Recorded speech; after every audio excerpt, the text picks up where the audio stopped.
Hey guys, I'm Azra, and in this Lord of the Rings Rise to War video, I'm going to bring you an updated guide about Gorbag, since my last guide about him was maybe 8 months or even longer ago, so this update is long overdue. And let me tell you, Gorbag has stood the test of time. He is still viable enough to compete in the meta. Heck, I am still using him on my Evil Side account. Look at him right now, he's at respect level 17. I have done some testing and I'm going to share you his 2 most viable builds right now. And without wasting any more time, let's get right into it. The first build is his universal build, the healing build. You see the skill points to the top here right now. You see that I have quite focused into his healing spec to the bottom. Old Orc, and also the burst healing that is happening every 3 rounds. That is quite nice if you got the correct troop composition, and I will show you that later as well. Anyway, let's jump over to the best in slot purple gear. I have listed them over here. This is what I consider best in slot when it comes to purple gear. Cutlass with melee might, goblin armor with orc's vigor, and then bone mask with manipulate. I like manipulate more than hysteria because it's 100% there. Like whenever you have hysteria, you first need to cast the madness, and then the unit that has been inflicted with madness, the madness still needs to kick in. It is a 50% chance to kick in. That's why I prefer manipulate. Whenever you cast it, it's 100% there, it's active. And then drums of Moria with either haste of soldiers or bane of dwarves. It's really coming down against what faction you are fighting. If you are fighting against Erebor, maybe bane of dwarves would make much more sense because of their T4 units. And then, if it comes to golden gear, I'm not sure which one is truly best in slot, but I think you can't do anything wrong if you choose one of these. You can choose the black mace with might of orcs, or his respect 10 item, also very decent. The stats are just so money, and on top of that, the special effect, which is increasing the defense stat of your orc units, it just synergizes with the rest of his gear. And then having a look at his armor pieces, you have the bone armor and also the mithril coat. Tactical maneuvers, it is mitigating burst damage, and we all know how this game depends heavily around early round damage. And with mithril coat, you take care of that. But sometimes you need to take care of damage, burst damage that is happening towards the later rounds. For example, King of Man, T3 Aragorn. He becomes a beast in the later rounds with his burst damage, with his commander damage. And that's where you could equip the bone armor with tactical retreat. Tactical retreat is mitigating burst damage in the later rounds. If you don't have that effect, you can just roll with Fortitude of Orcs. It is giving flat damage mitigation against any kinds of damage. When maxed out, it is minus 9% damage received, be it physical or elemental.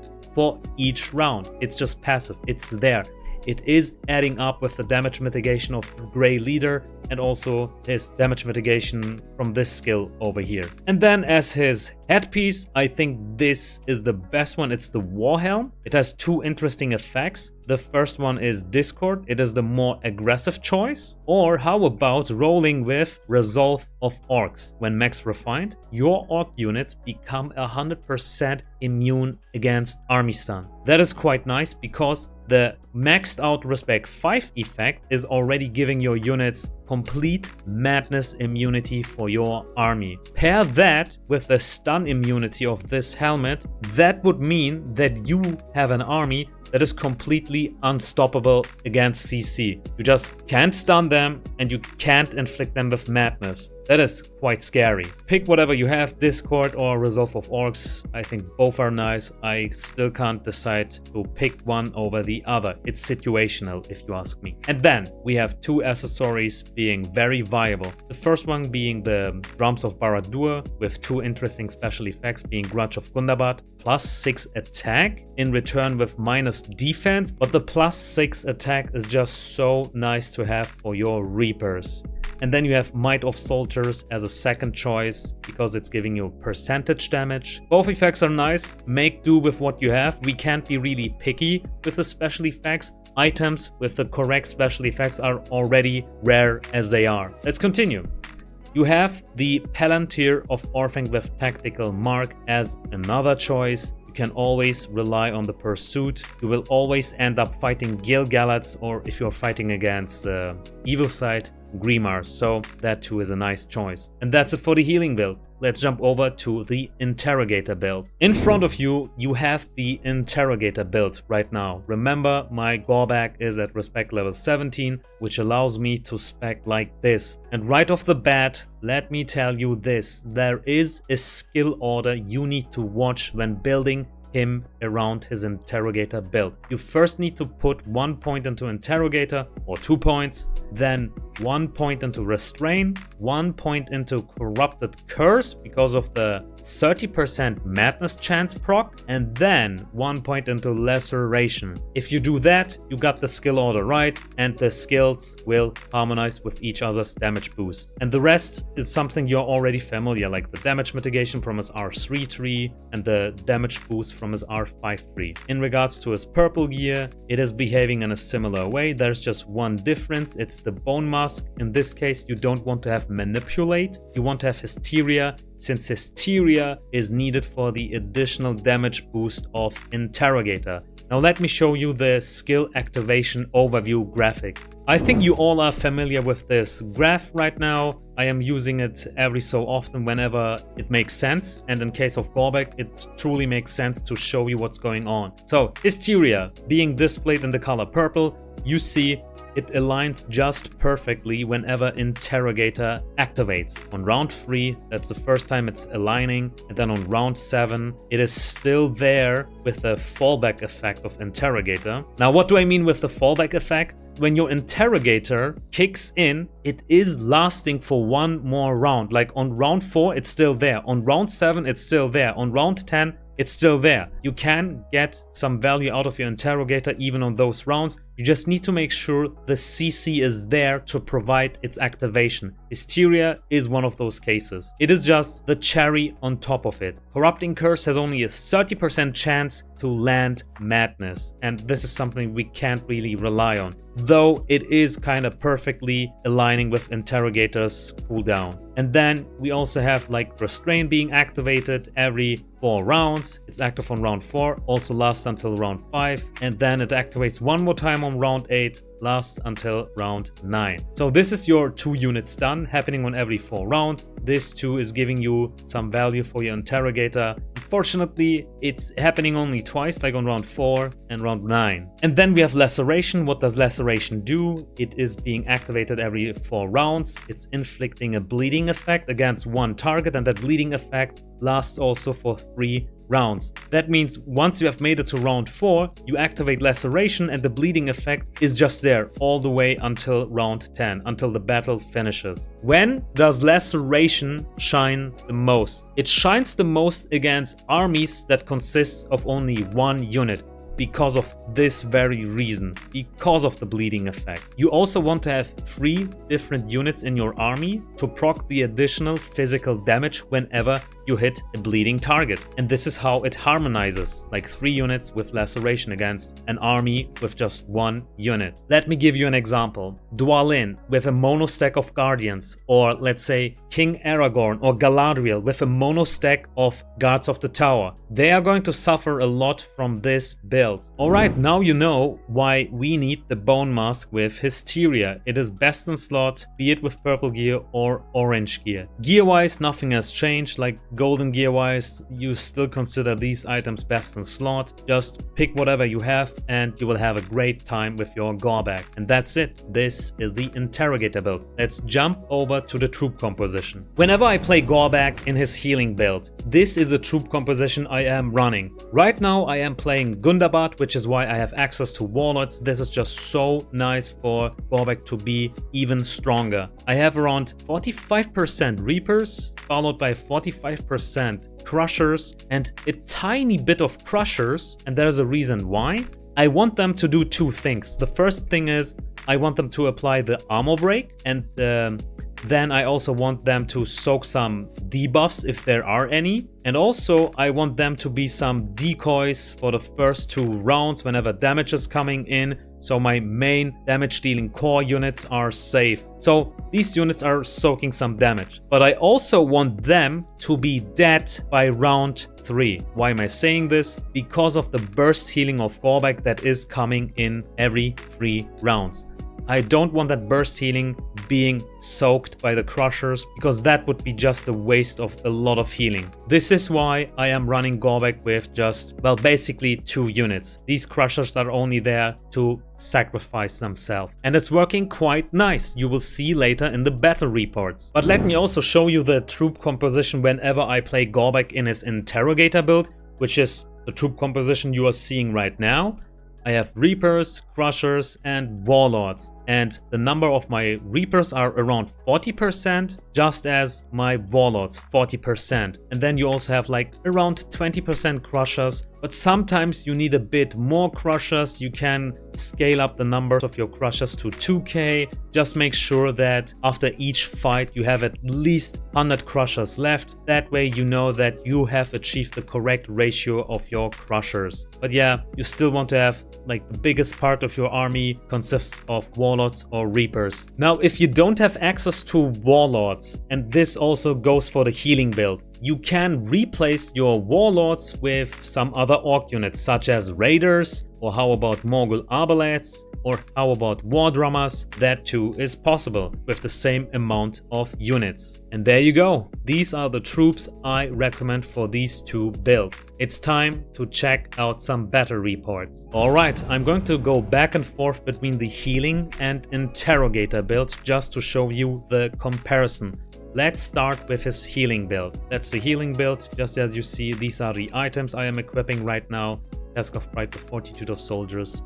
Yeah, Tactical Mark. It's the healing build, as you see. So, this is the result we have achieved. Let's see what's going on with Gan of the Grey. Midwood Bow with Ranged Might, Hunter Skin with Guard, Trapper's Hood with Hysteria, and Wizard's Fireworks with Ranged Might. He has access to Arno T4 units, quite a strong composition. Like, this troop composition is very scary, and he has all the points spent into the correct talents. I can't complain about that. 1 point on the blind side for the stun, that is important, he has it. Champion of the Light is a direct counter against our army composition. So it is a hardcore counter against our army comp, but this is the best we can get. Unfortunately, he didn't have 1 melee unit, which is why he couldn't get maximum value out of the ability Shove. So this wasn't really the best case scenario. In the snapshot page, we see that we have done around 180k damage versus 200k-ish damage. And in the detailed view, we see that our Reapers have done almost 100k damage. They outshine even our Warlords, but you know why. We need melee and ranged units to make them shine. In this fight, I am playing Gorbag in his Interrogator build. Remember, it is the strongest against an army that consists of only 1 unit. Unfortunately, that's not the case over here. And once more, our Warlords aren't really shining. It's a full melee army. Sometimes you have Gandalfs like that, it's still a strong composition. Like, this is very scary. A strong Gandalf the Grey, don't get me wrong. Gorbag, still the same gear. You see, it's the Interrogator tree. And Gandalf himself has these items: Gigantic Hammer with Frenzy, Mithril Coat with Serenity, Grey Wizard's Hat with Tranquility, his Respect 10 item, 2 times Refined, high respect level Gandalf the Grey for sure. In the snapshot page, we have done 160k damage, and Gandalf the Grey almost 160k damage as well. In the detailed view, Reapers once more did the biggest chunk of our damage. In this fight, we are back in our healing build. Here, just for you to see it again, Dress Wounds, the same gear. We are up against Galadriel, and as you see, we are destroying her mono stack of Guards of the Tower. Galadriel has this gear. It's a Carver with Smite, Elven Cloak with Resistance Protection. Interesting, they changed the name from Resistance to, well, they just added Protection to it. I don't know why, I like Resistance, but okay.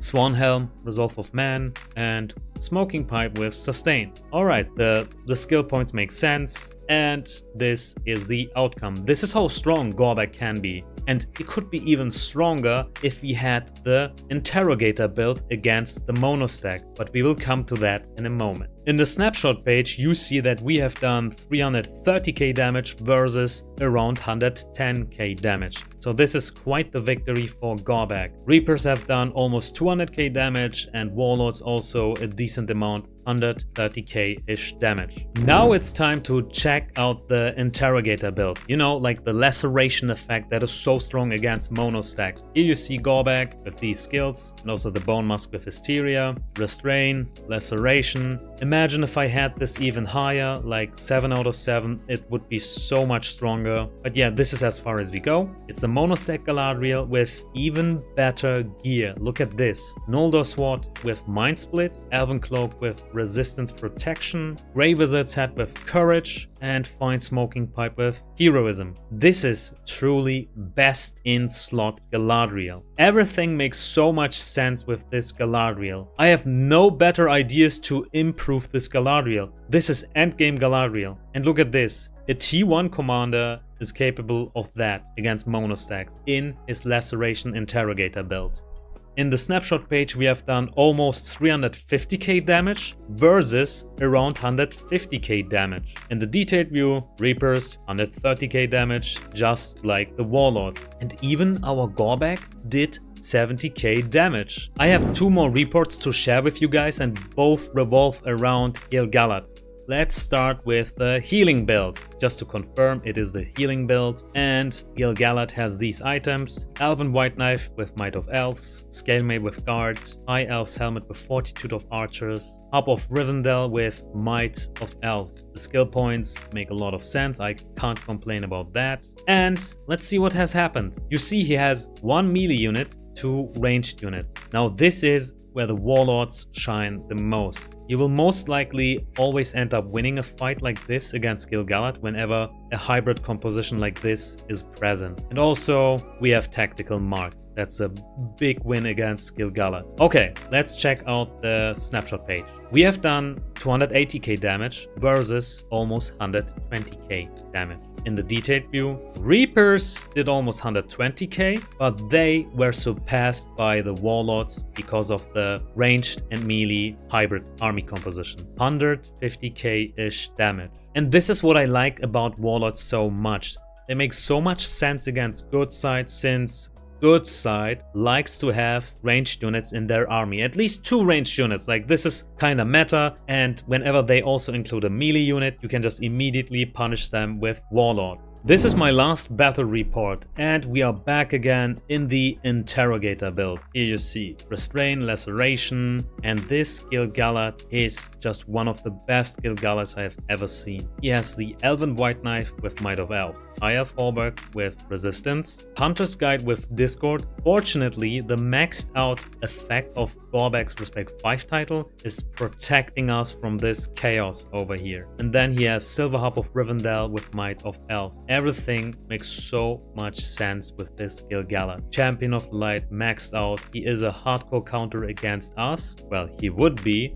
if we weren't prepared for that. But we are totally prepared. We have the Palantir of Orfang with Tactical Mark. Unfortunately, we are in our Interrogator build, which isn't really nice against 3 units, but I think it is what it is. You can't always counter any situation. There is always a counter against the commander. I wouldn't really recommend the Interrogator build against Gil-galad. The healing build is what I prefer against him. Let's check out this snapshot page. We have done around 220k damage versus almost 300k damage. That's a big win for Gil-galad, but keep in mind his gear is out of this world. Everything is 5-star refined golden gear. If we can do the same with Gorbag, there is lots of room for improvement, and then we have to do one more fight. But that's a story for another time. Let's continue with the detailed view. So Reapers have done 90k damage and the Warlords around 70k-ish damage. And there you go, guys. Like, this is the new updated Gorbag. You have seen 2 builds. The healing build is the more universal approach. And then you also have the Interrogator build, which is superior to the healing build whenever you are fighting mono stacks. And this is what I want you to know. You counter mono stacks with the Interrogator build